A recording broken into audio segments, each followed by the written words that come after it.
mang mang da khoi yek na ba thengna ma di sahi pha ga da ban lan na te akhoi gi mamang da arabai gi thau ba sing gi mamang da lepa ngam ga da ba yek na ba amat leite koi nan honorable governor jo khoi wari sane akhoi na hai ba se moi na nga ke ba insurance sam pi ram ne koi moi da su cha sam pi ne moi na nga pa ngam dre na hadak arabai na tor ku di mom la ne ba si moi na khang da ne moi koi han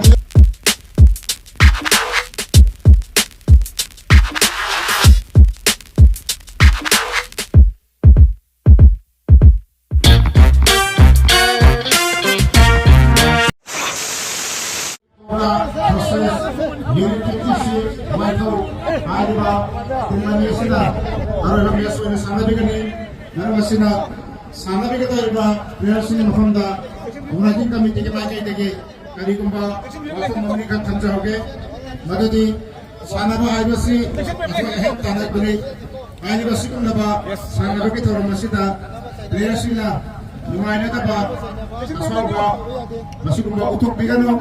kari kuma tiyan dapat na matabado referee da wakat tayo dona madam na sanama matam da discipline laina sanama kita waktu so ekoi na mana tanjari ada maduna yari makai mesin korean ge yatan ge matungina sanalo simna tamna ingna atau madonge tim nakada bayade thoi da bayade habe wakat onda yamna eka masa tana sanabiu benana tournament na singa si hukuk sa banamira sa lagi hukaraga baki na player ko ni mga tagoy sus ay ba din hukuk tongga na fil na sa mayaroy kani ko ba sandan tonga nagtaga na hapin sa laga fil sila kani ko ba sa patara di madu operating committee na disciplinary action tawatan na mana maluna sanaro singa ay ba hamdani ba sana singa si abadi ay sa ba ako pa si player singa ba di manager import singa doktor dira ba ay so operating committee ba di gambi ba player na actually wako pa si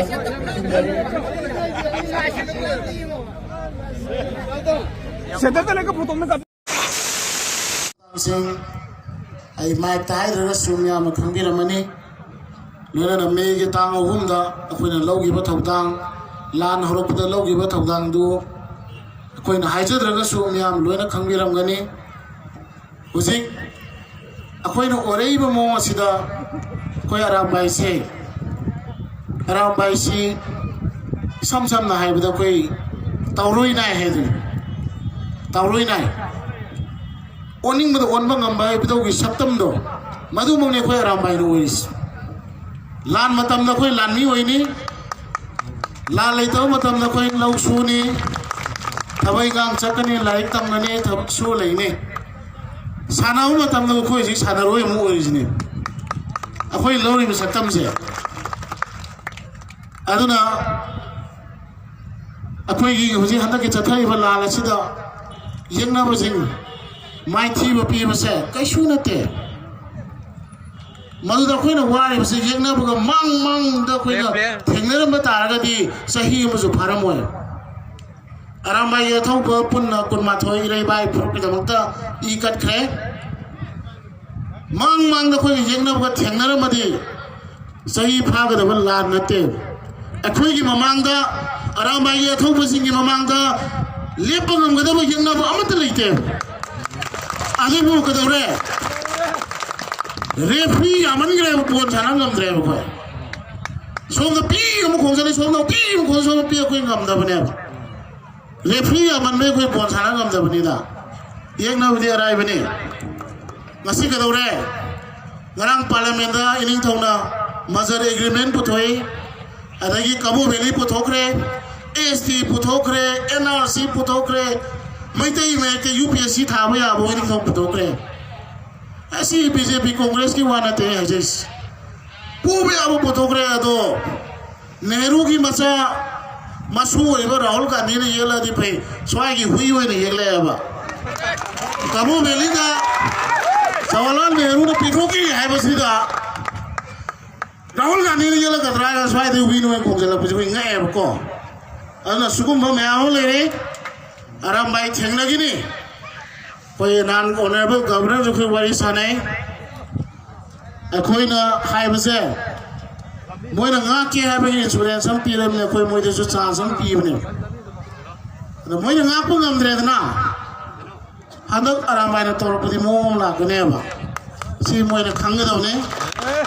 aduga koi hanga da busu laite aram bai lan matam da lan mi oi ipai puna toram do lan matam da lan mi oi ba atai matam da thabak suba nomba laik tama sen tan ba sini koi aram bai na wasak lauris aram bai na hai ba wan thuk ti kain na te nang mai te masa mu oi tar ga di tha ba da numi kontrani na jida nang numi kuma panin di ngau ba langera takre yungera nang mai te amoi na tau ya ba tau adu bu nang lebak tining de ya ro lebak suning oi ge lebak ki wa su ngang ge ai tau am do ban tau ai kem de ya ro he de ya ro kai do nang sai khu missing han dare na sai mamang khu osam na hai birum usi mai te masa se loi na ma is oi ra su ai power pair ka de report ne ai is oi le do na huran matara ga ai gi bodam ga mana dong ne do ya ro ayang huran betuju ayes tuju buat tadi amamong katanya sini ni number ke manlais adana ayam sang ko thogum ge sillau lapiri ba aram bagi football team je yaman gi bana ko manage taw da kitang wa basi ai maram di aram bai sanadu players ji lising amaga khara wangane andaki ball sida thokte se ai uni 82 ne team 82 ne ba aduna lising ama kre lamgani na loina na ramagi sinau sinai na hajening badi koi matam yamna wali ipu khonang thabna hairam ba koi kawum si isa kompon mairo bi